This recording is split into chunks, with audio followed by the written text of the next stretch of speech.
Assalamualaikum warahmatullahi wabarakatuh. Nama saya Reni Endang Puspitasari, NIM 1901027. Di sini saya akan menjelaskan tentang kepemimpinan dalam berwirausaha. Jadi kalian udah pada tahu kan apa itu kepemimpinan? Kalau nggak tahu, jadi konsep kepemimpinan menurut sejarah, masa kepemimpinan muncul pada abad ke-18. Kepemimpinan adalah proses mempengaruhi aktivitas-aktivitas sebuah kelompok yang diorganisasi ke arah pencapaian tujuan. Kepemimpinan merupakan kemampuan untuk mempengaruhi perilaku seseorang atau kelompok orang untuk mencapai tujuan tertentu pada situasi tertentu. Pemimpin mempunyai peran atau tugas utama. Menurut James A.F. Stoner, tugas utama seorang pemimpin adalah seorang pemimpin harus bertanggung jawab. Seorang bekerja dengan orang lain, salah satu dengan atasannya, staf atau atasan lain dalam organisasi sebaik di luar organisasi. Yang kedua, seorang pemimpin bertanggung jawab untuk menyusun tugas, menjalankan tugas, menjadikan evaluasi untuk mencapai outcome yang terbaik. Yang ketiga, seorang pemimpin harus bisa menyusun tugas dengan mendahulukan prioritas.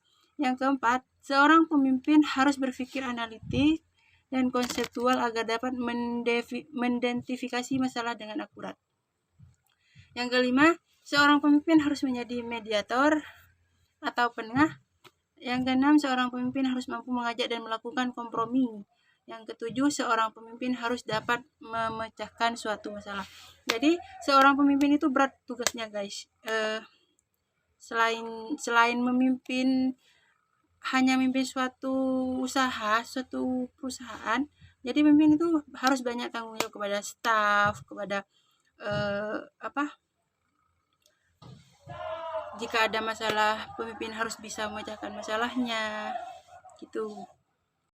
Pemimpin juga memiliki peran yang sangat penting dalam suatu organisasi, yang yaitu peranan penting dalam perencanaan, peranan pemimpin dalam memandang ke depan, peranan pemimpin sebagai pengawasan, peranan pemimpin dalam mengambil keputusan.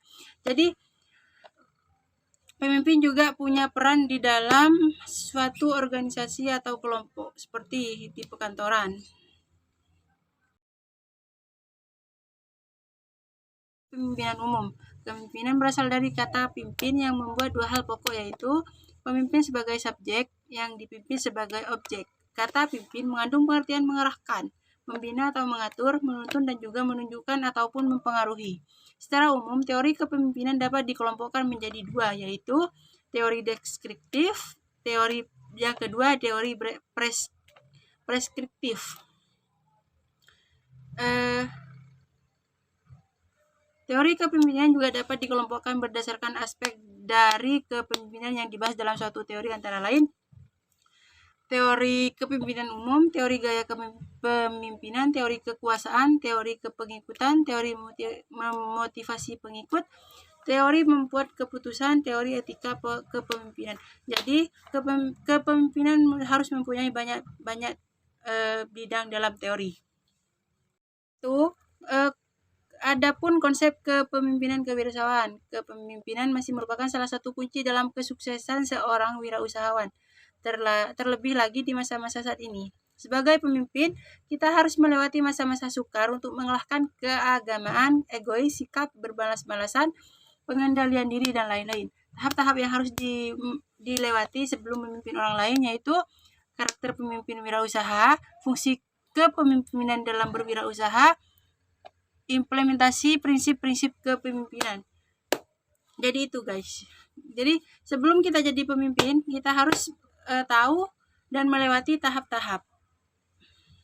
Sekian penjelasan dari saya, kurang lebihnya mohon maaf. Wassalamualaikum warahmatullahi wabarakatuh.